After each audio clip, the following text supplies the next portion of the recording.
পুলিশের মাথায় বন্দুক ধরে কোর্ট থেকে পালিয়ে গেল অরু। হ্যাঁ বন্ধুরা, এমনটাই দেখা যাবে। তাই সম্পূর্ণ জানতে ভিডিওটিতে লাইক দিয়ে চ্যানেলটি সাবস্ক্রাইব করে দেখতে থাকুন। গল্পের শুরুতেই দেখা যাবে অরু জজ সাহেবের সামনে বলতে থাকে, জজ সাহেব, সবাই আমাকে ফাঁসানোর চেষ্টা করছে, ওরা মিথ্যে কথা বলছে। এই অনিকেত মল্লিক আর মন্দার চৌধুরী মিলে সায়ন্তন আর কিঞ্জলকে শেষ করেছে। আমি বলছি আমি বলছি জজ সাহেব, সায়ন্তন আর বেঁচে নেই। আমি ওদের ভয়ে মিথ্যে বয়ান দিয়েছিলাম, মিথ্যে কথা বলেছিলাম। ঠিক তখনই দেখা যাবে সেখানে চলে আসে রোহিণী আর এসে বলতে থাকে, জজ সাহেব, অরুণাভ ভৌমিক মিথ্যা কথা বলছে। তখনই রোহিণী পুলিশ অফিসার আর সেই গুন্ডাটাকে নিয়ে হাজির হয় সেখানে। তখন শ্যামলী সূর্যকে বলতে থাকে, বাবা, রোহিণী দি একদম ঠিক সময়ে এসেছে। তারপর দেখা যাবে গুন্ডাটাকে দেখে অরুণাভ ভয় পেয়ে যায় আর মনে মনে বলতে থাকে, এত দূর পর্যন্ত নিয়ে আসলাম, এই শেষ সময়ে এসে কি আমি তাহলে ফেসে যাব? না না, এটা কিছুতেই হতে পারে না। তারপরে দেখা যাবে জজ সাহেব বলতে থাকে, আপনারা? তখনই পুলিশ অফিসার রূপম জানায়, স্যার, আমি কিছু বলতে চাই। তখনই জজ সাহেব বলে, আপনি কাট করে এসে বলুন। তারপরে অরুণাভকে সরিয়ে পুলিশ অফিসার রূপম বলতে থাকে, জজ সাহেব, সায়ন্তনকে গুম করে রাখা হয়েছিল, আর যেখানে গুম করে রাখা হয়েছিল আমরা সেখানে তদন্ত করেছি। সায়ন্তন বেঁচে আছে, কিন্তু ফেরার হয়ে গেছে, এতটুকু আমরা নিশ্চিত বলতে পারি। আর যে লাশটা পুরনো হয়েছে সেটা একটা বেওয়ারিশ লাশ ছিল। কোথা থেকে সেটা জোগাড় করা হয়েছে সেটাও আমরা খুব তাড়াতাড়ি বের করে ফেলবো। তার সঠিক তদন্ত করে আপনার কাছে আমরা সে কাগজপত্র পেশ করব। আমি বলছি। তখন পুলিশ অফিসার রূপমের কাছ থেকে সব সত্যি জানতে পারে জজ সাহেব। ওইদিকে ওরও বলে ওঠে, মিথ্যে কথা, জজ সাহেব সব মিথ্যে কথা বলছে। তারপরে দেখা যাবে অনিকেতের পক্ষের উকিলবাবু বলতে থাকে, জজ সাহেব, এই সময়টার জন্যই আমরা অপেক্ষা করছিলাম। আসলে শ্যামলী দেবী আগে বুঝতে পেরেছিল যে অরুণাভ ভৌমিক কোর্টে এসে নিজের বয়ান পাল্টাতে পারে। তাই উনি আমাকে এই গুন্ডাটাকে ধরে আনার অনুরোধ করেছিল। তাই তো পুলিশ অফিসারকে দিয়ে আমি তদন্ত করে এই গুন্ডাটাকে আনার ব্যবস্থা করেছি। তারপরে দেখা যাবে পুলিশ অফিসার রূপম নেমে গেলেই গুন্ডাটাকে উকিলবাবু কিছু জিজ্ঞাসা করতে চায়। তখনই গুন্ডাটা এসে সব সত্যি বলে দেয় আর বলতে থাকে, জজ সাহেব, প্লিজ আমাকে শাস্তি দেবেন না, আমাকে শাস্তি দেবেন না। আমি গরিব মানুষ, আগেরবার আমি টাকা খেয়ে মিথ্যে বয়ান দিয়েছিলাম। আমাকে টাকা দিয়েছিল এই অরুণাভ ভৌমিক আর সায়ন্তন, ওরা আমাকে টাকা দিয়ে মিথ্যে কথা বলতে বলেছিল। তখন এই কথাতেই অরুণাভর উকিলবাবু বলতে থাকে, ও আচ্ছা, আপনি আগেরবার যে মিথ্যে কথা বলেছিলেন এখন যে সত্যি কথা বলছেন তার প্রমাণ কি? তখনই গুন্ডাটা বলতে থাকে, দেখুন স্যার, আমরা গরিব মানুষ, আমি ওনাকে চিনি না। অনিকেত মল্লিককে আমি কোনোদিন দেখিওনি, আর আমাকে কেউ বাদ ছাড়ার কথা বলেওনি, এরকম কোনো কথাই হয়নি। অরুণাভ ভৌমিক টাকার পর টাকা দিয়ে আমাকে লোভ দেখিয়ে এই কথাটা বলতে বলেছিল। তখনই উকিল বাবু বলতে থাকে, আচ্ছা, তাহলে বলতে বলেছিল, কিন্তু আপনি যে ছবিটা দেখিয়েছিলেন সেই ছবিটা আপনাকে অনিকেত মল্লিক যে টাকা দিয়েছিল? তখনই গুন্ডাটা বলতে থাকে, স্যার, এখন কম্পিউটারে সবকিছু বানানো যায়, ওই ছবিটাও বানানো ছিল। অরুণাভ ভৌমিক ওই ছবিগুলো বানিয়ে আমাকে দিয়েছিল, আমাকে কোর্টে দেখানোর জন্য দিয়েছিল। যা শুনে অরু বলতে থাকে, মিথ্যে কথা বলছে জজ সাহেব, ওরা মিথ্যে কথা বলছে। তখনই জজ সাহেব অরুকে ধমক দিয়ে বলতে থাকে, আপনাকে আমি কিছু জিজ্ঞাসা করেছি, আপনি চুপ করে থাকুন।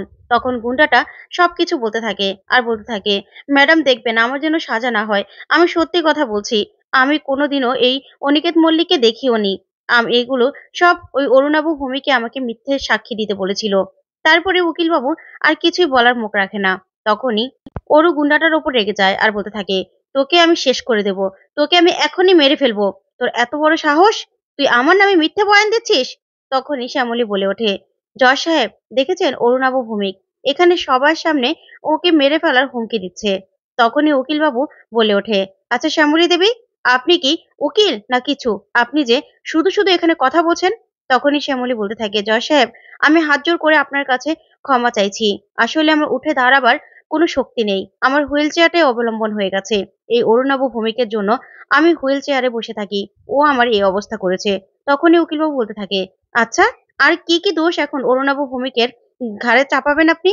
তখনই জজ সাহেব রেগে যায় আর উকিলবাবুকে বলতে থাকে, আপনি ওনাকে কথা বলতে দিন। তখনই শ্যামলী সব সত্যিটা বলে আর বলতে থাকে, জজ সাহেব, আমার এই অবস্থায় এই অরুণাভ ভৌমিকই করেছে, উনি অনেক অপরাধ করেছে, কিন্তু প্রমাণের অভাবে উনি শাস্তি পাননি, এতদিন পর্যন্ত বেরিয়ে গিয়েছিল। কিন্তু এবার এবার প্রমাণের জন্য ওনাকে আমি শাস্তি দিতে চাই, ওনার যেন যথাযথ শাস্তি হয়, সেই প্রার্থনায় আমি করব। তখন এই কথা বললেই তখন শ্যামলীর উকিল বলতে থাকে, হ্যাঁ জজ সাহেব, অরুণাভ ভৌমিক এই পর্যন্ত অনেক কিছু করেছে, কিন্তু সে প্রমাণের অভাবে ছাড়া পেয়ে গিয়েছিল। তাই আমি আরো দুজন সাক্ষীকে কাঠগড়ায় ডাকতে চাই। তারপরে দেখা যাবে শিউলি মালাকার আর ছায়া মালাকারকে ডেকে নেয় উকিলবাবু। তখনই ওরা এসে বলতে থাকে, জজ সাহেব, আমি আপনাদের কাছে ক্ষমা চাইছি। আসলে আমার দিদি শ্যামলী মালাকারকে আমরা পাগল বানানোর চেষ্টা করেছিলাম এই অরুণাভ ভৌমিকের কথায়। উনি আমাদের টাকা খাইয়ে এই সব কিছু করতে বলেছিল। তখনই সব কথা ছায়া আর শিউলি খুলে বলে জজ সাহেবের কাছে। আর বলতে থাকে, ওনার জন্য আমার স্বামী ওনার সব দোষ নিজের ঘাড়ে নিয়ে জেল কাটছে। অথচ আমাদের টাকা দেওয়ার কথা ছিল, সেই টাকাটাও এই শয়তানটা দেয়নি। যা শুনে অবাক হয়ে যায় অরু। তখন অরু বলতে থাকে, মিথ্যে কথা বলছে, উনি মিথ্যে কথা বলছে, ওরা সবাই আমাকে ফাঁসানোর চেষ্টা করছে। তখন জজ সাহেব বলতে থাকে, চুপ করুন আপনি। আচ্ছা, আপনারা জায়গায় গিয়ে বসুন। তারপরে ছায়া আর শিউলি জায়গায় গিয়ে বসলেই জজ সাহেব বলতে থাকে, অরুণাভ ভৌমিক, আপনি কাঠগড়ায় এসে দাঁড়ান। তারপরে কাঠগড়ায় এসে দাঁড়ালেই জজ সাহেব বলতে থাকে, আমি এখন আমার রায় ঘোষণা করব। তখনই শ্যামলী সহ সবাই অধীর আগ্রহে বসে থাকে। তখনই জজ সাহেব বলতে থাকে, সবকিছু বিচার বিবেচনা করে দেখা গেছে অরুণাভ ভৌমিকই হলো আসল অপরাধী। উনি অনিকেত মল্লিককে ফাঁসানোর চেষ্টা করেছে। আর মন্দার চৌধুরীকেও ফাঁসানোর চেষ্টা করেছিল মিথ্যে খুনের মামলায়। উনি মিথ্যে খুনের মামলায় ওদেরকে হেনস্থা করেছে। এই সব মিথ্যে সাক্ষী সাজিয়ে, সবকিছু সাজিয়ে একটা মিথ্যে কেস সাজিয়েছে। আর নিজের সব দোষ খোকন মালাকারের ঘাড়ে দিয়ে নিজে নির্দোষ হয়ে ঘুরে বেড়ানোর জন্য সে দোষী সাব্যস্ত হয়েছে। তাই সবকিছু বিচার বিবেচনা করে আদালত তাকে 7 বছরের সশ্রম কারাদণ্ডে দণ্ডিত করলো। আর অনিকেত মল্লিক আর মন্দা চৌধুরীকে বেকসুর খালাস ঘোষণা করলো। যা শুনে শ্যামলী সহ সবাই খুব খুশি হয়ে যায়। তারপরেই জজ সাহেব অরুর সাথে জড়িত পুলিশগুলোকে সাসপেন্ড করে। তারপরে বলতে থাকে, ওনাদের গাফিলতির জন্যই আজকে এই অবস্থা হয়েছে। পরবর্তীতে আবার যদি কোনো গাফিলতি দেখি তাহলে তাদেরকে বরখাস্ত করা হবে। এই বলে জজ সাহেব সেখান থেকে চলে যায়। তারপরে অরুকে পুলিশ অফিসার সেখান থেকে নিয়ে যায়। এদিকে শ্যামলীর কাছে কৃতজ্ঞতা জানায় সবাই। তারপরে অনিকেত শ্যামলীর হাত ধরে বলতে থাকে, শ্যামলী, আপনি আবারও আমাকে ঋণী করে তুললেন। তখন শ্যামলী বলতে থাকে, না না স্যার, এটা আপনি কি বলছেন, আপনার জন্যই তো আমি বেঁচে আছি। তখন অনন্যা বলতে থাকে, হ্যাঁ শ্যামলী, অনিকেত একদম ঠিক কথা বলেছে। তোমার জন্যই অনিকেতকে আজকে আমরা বাড়ি নিয়ে যেতে পারছি। হ্যাঁ, বাড়ি নিয়ে যেতে পারছি তোমার জন্যই। তারপর দেখা যাবে বাইরে অরুণাবকে নিয়ে মিছিল শুরু হয়ে যায়, হইচই শুরু হয়ে যায়। তখন শ্যামলী বলতে থাকে, প্রিয়া দিদি, চলো তো আমরা বাইরে গিয়ে দেখি। তারপরে সবাই মিলে বাইরে যায়। ওইদিকে দেখা যাবে লোকজন অরুর উপর ক্ষেপে যায়, ভাই হয়ে আরেক ভাইকে ফাঁসানোর অপরাধে।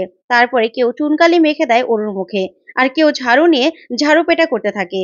তারপরে দেখা যাবে শ্যামলীর দিকে রাগান্বিত হয়ে অরু তাকিয়ে থাকে। তখন শ্যামলী বলতে থাকে, লজ্জা করছে না তোর, না লজ্জা করছে না? এখনো এভাবে তাকিয়ে আছিস? তোকে দেখলে না আমারও লজ্জা করে। এরকম মানুষ আমি কোনোদিনও দেখিনি। তারপর অনেকে বলতে থাকে, তুই আমার ভাই ভাবতেও আমার লজ্জা করছে। তোর সঙ্গে আমার ছোটবেলাটা কাটিয়েছি, সেটা ভাবলেও না আমার লজ্জা করছে। ছি ছি ছি, তুই এত খারাপ আমি জীবনে ভাবতে পারিনি অরু, জীবনেও না। তখনই রোহিণী বলতে থাকে, তোরা কাকে কি বলছিস? ও তো কিছু ভাবার অবস্থাতেই নেই, ওর অবস্থাটা দেখছিস না এখনো কেমন করে তাকিয়ে আছে। তারপরে সবাই ছি ছি বলতে থাকে। তখনই পুলিশ অফিসারকে শ্যামলী বলতে থাকে, অফিসার, ওকে নিয়ে যান। একটা আয়না থাকলে না তোর চেহারাটা তোকে দেখাতাম। তখন মন্দার বলতে থাকে, আরে শ্যামলী, এই যুগে আবার আয়না লাগে নাকি? দাঁড়া, আমার মোবাইল আছে তো। তারপরে মোবাইলেই অরুর চেহারাটা অরুকে দেখায় আর বলতে থাকে, দেখেছিস তোর চেহারাটা কি হয়েছে? আর মানুষজনও না তোর উপর ক্ষেপে গেছে।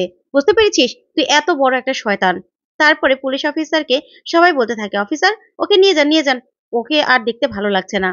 তারপরে পুলিশ অফিসার অরুকে নিয়ে যেতে লাগলেই অরু হঠাৎ করে পুলিশ অফিসারের বন্দুকটা কেড়ে নেয়। আর কেড়ে নিয়ে পুলিশ অফিসারের মাথায় ধরে আর বলতে থাকে, একদম এগোবে না, কেউ একদম এগোবে না। এই বলে অরু পুলিশ অফিসার কিনে সেখান থেকে পালাতে চায়। তারপরে অনিকেত অরুকে ধরে ফেলে।